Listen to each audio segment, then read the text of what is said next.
Thank you for hosting this very important debate and this very important hearing. The American people in November issued a clear and unequivocal mandate.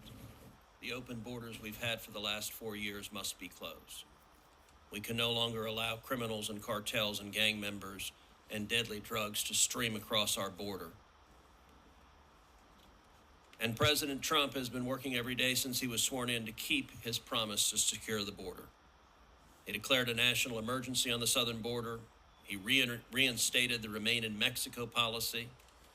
And just yesterday, President Trump negotiated that Mexico will station 10,000 troops at the southern border to help stop the flow of fentanyl into the United States. President Trump is doing his part to meet the mandate from the voters. We also in Congress must do our part to meet that mandate. That's why I hope that this committee supports the Halt Fentanyl Act, an act to permanently classify fentanyl-related substances as Schedule 1 under the Controlled Substances Act. Fentanyl and its analogs are extraordinarily powerful and extraordinarily destructive. Congress and the American people don't talk enough about fentanyl's dangerousness. So I want to talk a little bit about that. Dr. Westlake, you are an emergency room physician. How much fentanyl does it take to kill an adult human being? Well, this is 2,000, enough to kill 2,000 people. So it's 4 to 5 grains of sand is a lethal dose for an opioid-naive patient. 2 milligrams Yeah. is what it takes. You see on this photograph a penny. We all know the size of a penny. And those couple of flakes there are enough to kill an adult human being.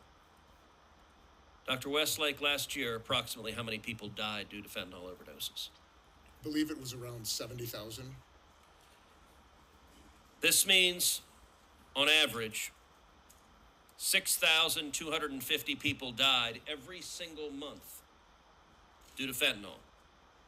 And it's a number that tragically has skyrocketed during the Biden-Harris years. Sheriff Barnes, as a law enforcement professional on the front lines of the battle with fentanyl, can I ask you how many pounds of fentanyl were seized by Customs and Border Patrol at the border last year? Senator, unfortunately, I can't answer that. I can answer for my organization, but I know it was a lot and growing. It's 2,250 pounds of fentanyl. An astronomical figure. And let's actually, I want to put this into context. This packet of Sweet and Low. This packet, if it were full of fentanyl, could kill 500 people. Now take a look at this container. It's a container we're all familiar with. If this were full of fentanyl, it could kill 368,500 people. That's more than the entire population of Corpus Christi, Texas, or Lubbock, Texas.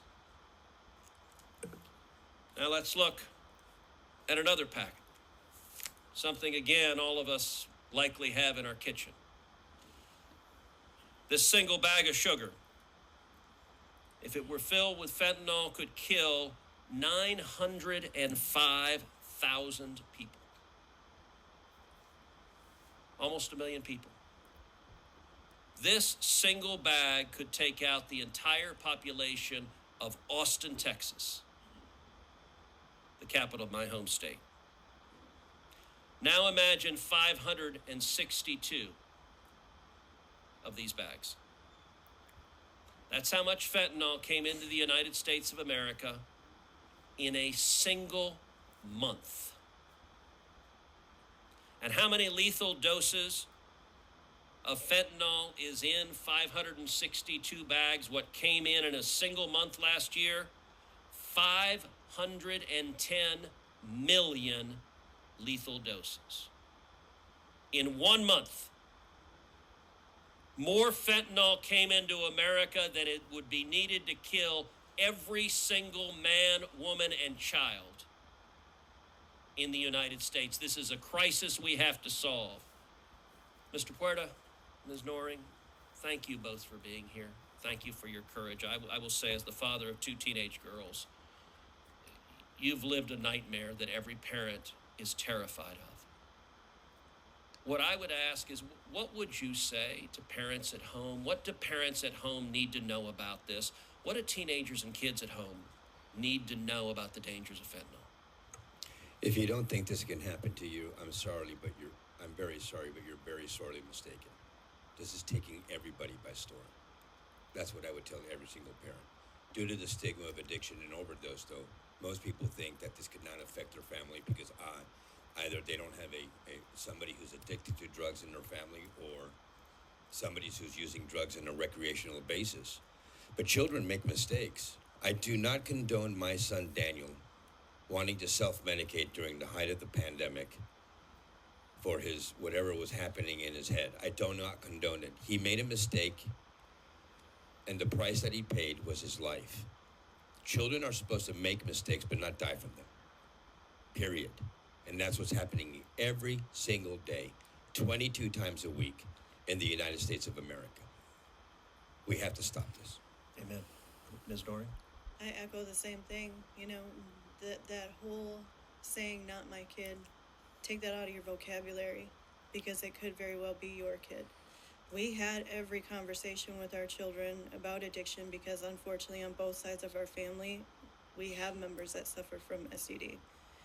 But nobody at the time was talking about this crisis. So I feel robbed of a conversation I could have had with my son that could have saved his life. So take that out of your vocabulary. This very well could happen. And it can very well happen. These dealers are on Snapchat, all platforms, every single one of them. And we've reported them. I know Mr. Portes reported them. And I shouldn't put a number out there, but majority of the time it comes back as this does not violate our standards. So monitor your children's social media accounts. Have the conversation. It could save your child's life. Thank you for Thank your you, courage. Thank you. Mr. Schiff.